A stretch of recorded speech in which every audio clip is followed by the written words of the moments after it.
বাহিরে ঝুম বৃষ্টি আর আম্মুর হাতের খিচুড়ি, দুইটা জিনিসের কম্বিনেশন যখন থাকে তখন কিন্তু মনটা নিমিষেই ভালো হয়ে যায়। তবে এত ভালোর মধ্যেও একটা ঘটনা ঘটে গেল, সেটা আপনাদের সাথে আজকে ভিডিওতে শেয়ার করব।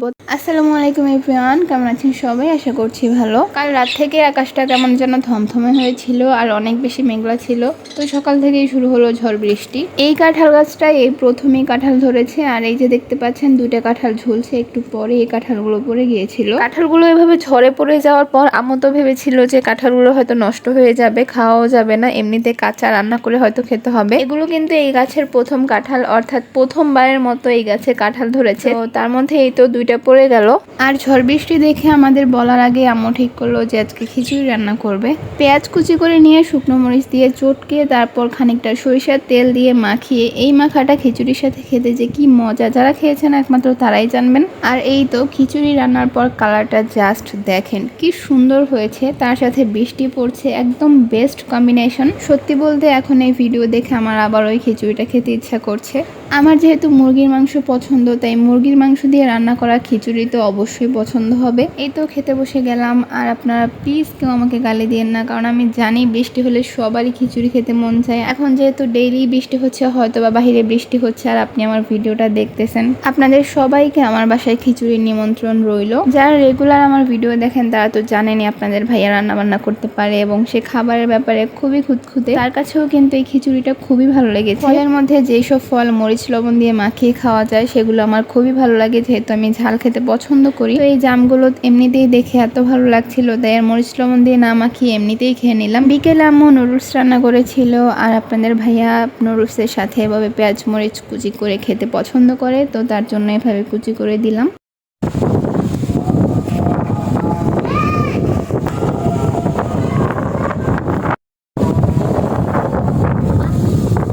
এই ভিডিওটা পরের দিন সকালের। গতকাল যে কাঁঠালগুলো পড়েছিল, তো আম্মু ভেবেছিল যে এগুলো পাকবে না, হয়তো পাকার জন্য রেখে দিলে নষ্ট হয়ে যাবে, এর জন্য একটা আগেই কাঁচা রান্না করে ফেলেছিল, আর একটা কাঁঠাল রেখে দিয়েছিল, তো সেটাই তো পেকে গিয়েছে। যদিও গাছে পাকার মতো অত সুন্দর কালার হয়নি, তবে খাওয়ার উপযোগী কিন্তু হয়েছিল।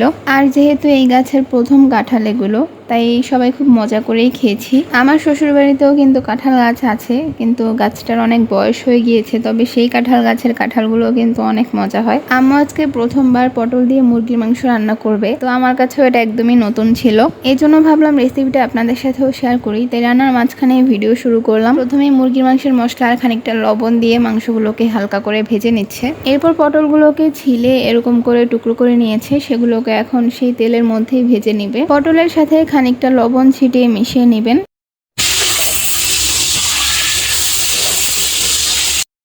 তারপর পটলগুলোকে ভাজতে ভাজতে যখন এইরকম কালার আসবে তখন নামিয়ে নিতে হবে। এরপর একটা প্যানের মধ্যে পেঁয়াজ কুচি দিয়ে সেগুলোকে হালকা বাদামি করে ভেজে নিতে হবে, আর হালকা বাদামি রং এসে গেলে তারপরে এর মধ্যে আদা রসুন বাটা দিয়ে দিচ্ছে, এরপর জিরা বাটা দিয়ে দিল। এর মধ্যে কিন্তু দারুচিনি, এলাচ, লবঙ্গ, এই গরম মশলাগুলোও দিয়েছিল।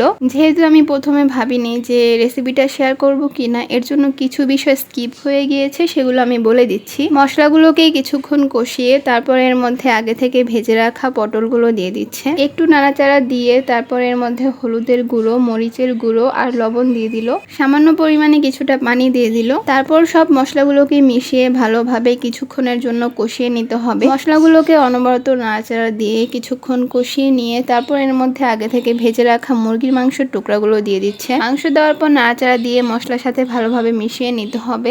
এরপর মাংস কষানোর জন্য খানিকটা পানি দিয়ে দিতে হবে। পানি দেওয়ার পর কিছুক্ষণ কষিয়ে মুরগির মাংসের যে রেডিমেড মশলাটা পাওয়া যায় সেটা দিয়ে দিচ্ছে। এবার মাংসগুলোকে ভালোভাবে কষিয়ে নিতে হবে, একদম ভাজা ভাজা করে ফেলতে হবে, যতক্ষণ না পর্যন্ত পানিটা একদম ভালোভাবে শুকিয়ে একদম লালচে ভাব চলে আসে ততক্ষণ পর্যন্ত। কারণ আমি সবসময় আমার শাশুড়ি এবং আমার আম্মুর কাছে শুনেছি যে যতটা ভালোভাবে কষানো হবে রান্না ততই মজা হবে, সেটা যে তরকারি হোক না কেন। মাংস ভালোভাবে কষিয়ে নিয়ে তারপর এর মধ্যে ঝোলের জন্য পানি দিয়ে দিতে হবে, আর এরপর মিডিয়াম আঁচে রান্নাটা করে নিতে হবে। ব্যাস, আর কিচ্ছু অ্যাড করতে হবে না, রান্নাটা বলতে গেলে প্রায় শেষ। ঝোলটা যখন মাংসের সাথে মাখা মাখা হয়ে আসবে তখন চুলার আঁচটা নিভিয়ে দিবেন। ব্যাস, শেষ, রান্না হয়ে গেল পটল দিয়ে মুরগির মাংস রান্না। আগে আমি লাউ দিয়ে মুরগির মাংস খেয়েছি, কিন্তু এই প্রথমবার পটল দিয়ে খাচ্ছি। যারা সবজি খেতে পছন্দ করেন তারা কিন্তু সবজি দিয়ে এভাবে মাংস রান্না করে খেতে পারেন, তাদের কাছে অবভিয়াসলি ভালো লাগবে। মুরগির মাংস খাই বা বিরিয়ানি, আমার তো কাঁচা পেঁয়াজ খাওয়া মাস্ট, আর সাথে তো লেবু আছেই। আচ্ছা বলেন তো, কোন ফল কাঁচা থাকতেও খাওয়া যায়, পাকলেও খাওয়া যায়, আবার ফেলে দেওয়ার পরেও খাওয়া যায়। আম্মু আমাকে আম খেতে দিয়েছিল, কিন্তু আমার এমনিতে খেতে ইচ্ছা করছিল না, তাই জুস বানিয়ে খাচ্ছি। এটা আপনাদের ভাইয়ার থেকে পাওয়া অভ্যাস। তো আপনাদেরকেও একটা ভালো বুদ্ধি দেই, যদি কোনো ফল খেতে মন না চায় এভাবে জুস বানিয়ে খেয়ে নেবেন। বাড়ির সবাইকে আমি ভয়েস ওভার দেওয়ার সময় চুপ করাতে পারি, কিন্তু এই পাখিগুলোকে আমি কোনোভাবেই চুপ করাতে পারি না। এই ক্লিপগুলো ছিল চাঁদ রাতের। তো আমি সবাইকে মেহেদি দিয়ে দিচ্ছিলাম। আমার শরীরটা একদমই খারাপ ছিল, এর জন্য আমি মেহেদি পরিনি, কিন্তু সবার আবদার, ওদেরকে তো দিয়ে দিতেই হবে, ছোট মানুষ। মেহেদি পরিয়ে দেওয়ার পর ওদের খুশি দেখে আমার মনটাও ভালো হয়ে গিয়েছিল। আমার কাছে ঈদ মানেই চাঁদ রাতে মেহেদি পরবো, সবাইকে পরিয়ে দিব, এর মাঝেই তো আনন্দ। চাঁদ রাতের দিন মেহেদি না পরলেও ঈদের দিন কিন্তু আমি ঠিকই মেহেদি পরেছিলাম, কারণ তখন শরীর মন দুইটাই অনেক ভালো ছিল। তো যাই হোক, এরপর ডিনার করছি। আর ডিনারে ছিল আমার পছন্দের ডাল ভর্তা। আমি কিন্তু মসুর ডাল ভর্তা অনেক বেশি পছন্দ করি। সাথে ছিল মরিচ ভর্তা আর ছিল হাঁসের মাংস ভুনা। তো এই ছিল আজকের ভিডিও। সবাই ভালো থাকবেন, সুস্থ থাকবেন। Thanks for watching. Allah Hafiz.